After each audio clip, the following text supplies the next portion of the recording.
जा रही है और गुरु को याद कर रहे हैं। गुरु नानक देव की आज जयंती बहुत ही हर्षोल्लास के साथ पूरे श्रद्धापूर्वक मना रहे हैं। आज श्री गुरु नानक देव जी के 552 प्रकाश पर्व पर मैं प्रदेश के वासियों को और पूरी समूची साध संगत को बहुत बहुत बधाई देता हूं और शुभकामना देता हूं।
आज प्रकाश पर्व पूरी दुनिया में बहुत श्रद्धा पूर्वक मनाया जा रहा है।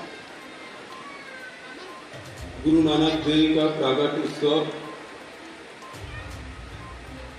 और गुरु जी ने जो संदेश दिया है पूरी मानवता के लिए, और सबसे बड़ा धर्म उन्होंने सेवा का धर्म बताया। सुनने में तो सभी लोग, उपदेश तो सभी लोग देते हैं, सुनने में सबको अच्छा लगता है, लेकिन जब संकट आता है उस समय जो संगठन, जो व्यक्ति सामने आता है, वही मानो कि सच्चा अपने गुरु का भक्त है। कोरोना काल में जब संकट आया, भोजन की, पानी की, दवाई की, उस समय पूरे रायपुर में ही नहीं, पूरे छत्तीसगढ़ में सिख समाज सबसे पहले आया और अपना नंबर।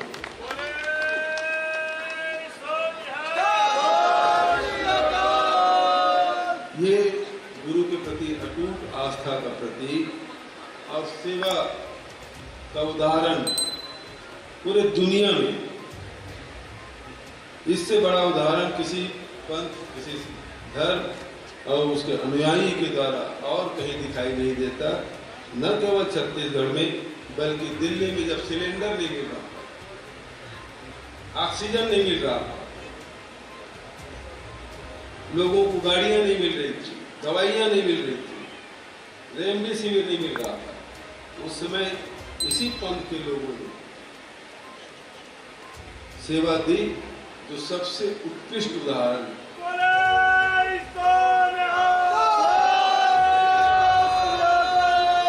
गुरु नानक देव के बारे में जितना कहो कम, और जितने बैठे उसको सबसे कम मैं जानता हूं। आप सब अधिक जानते हैं, तो आपके सामने क्या बात सकते हो। लेकिन इतना कहना चाहूंगा, गुरु नानक देव ने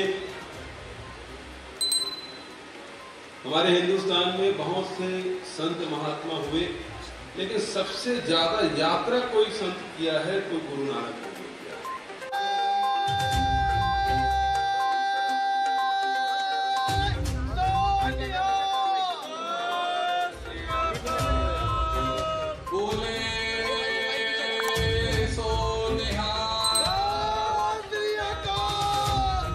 आज संगत की जा रही है और गुरु को याद कर रहे हैं। गुरु नानक देव की आज जयंती भाव से हर्षोल्लास के साथ पूरी श्रद्धापूर्वक मना रहे हैं। मानवता को सेवा की जो सीख गुरु नानक देव ने दी है वो सिख समाज में हमको देखने को मिलता है। जब संकट आया कोरोना का तो सबसे पहले भोजन की व्यवस्था करने के लिए हमारे सिख समाज के लोग स्वयं होकर आगे आए। न केवल छत्तीसगढ़ में बल्कि हिंदुस्तान में हमने देखा है जहाँ भोजन की आवश्यकता वहाँ भोजन पहुँचा रहे हैं, जहाँ ऑक्सीजन की कमी है वहाँ का ऑक्सीजन सिलेंडर दे रहे हैं, जहाँ दवाइयों की कमी है वहाँ दवाई पहुँचाने का काम कर रहे हैं। तो जो सेवा का कार्य जो हमारे सिख समाज के लोग कर रहे हैं वो अद्वितीय है। और ऐसे अवसर पर गुरु नानक देव को नमन करते हुए प्रणाम करते हुए अपनी वाणी को आज श्री गुरु नानक देव जी के 552 प्रकाश पर्व पर मैं प्रदेश के वासियों को और पूरी समूची साध संगत को बहुत बहुत बधाई देता हूं और शुभकामना देता हूं। हमारे गुरु जी ने कहा है कि मानस की जात सभी एक पहचान बो, अव्वल अल्लाह नूर पाया कुदरत के सब बंदे, एक नूर से सब उपजा कौन भरे को मंदे। ये संदेश हमें हमारे गुरु नानक जी ने दिया है और हम उसी संदेश को मानते हुए उसी के कदमों पर चल रहे हैं। जैसे उन्होंने हमें बताया सेवा और सिमरन, तो सेवा करने से मन को शांति मिलती है, सिमरन करने से आत्मा को शांति मिलती है। इसी संदेश को हमारे जो रागी जत्था जो भी यहाँ से बाहर से आए हुए हैं, पठानकोट से मंजीत सिंह जी आए हुए हैं, उनका जत्था आया हुआ है, और अमृतसर से गुरुद्वारे से भाई जुझार सिंह जी आए हुए हैं, और लोकल जत्था जो है हमारा गुरुद्वारे का गुरदीप सिंह जी हैं, वो सबको कीर्तन के द्वारा संदेश दे रहे हैं, संगत को निहाल कर रहे हैं। ये प्रोग्राम अभी भी चल रहा है और रात को भी चलेगा। हिंदी में ही आपसे बोलने की अनुमति लेकर दो बातें जल्द से जल्द रखना चाहता हूँ। सिख समाज के लिए बहुत ही खुशी का आज जो कि हाउसिंग बोर्ड के चेयरमैन भी हैं, हमारे समाज का अंग है और हमारे इस गुरुद्वारा समिति के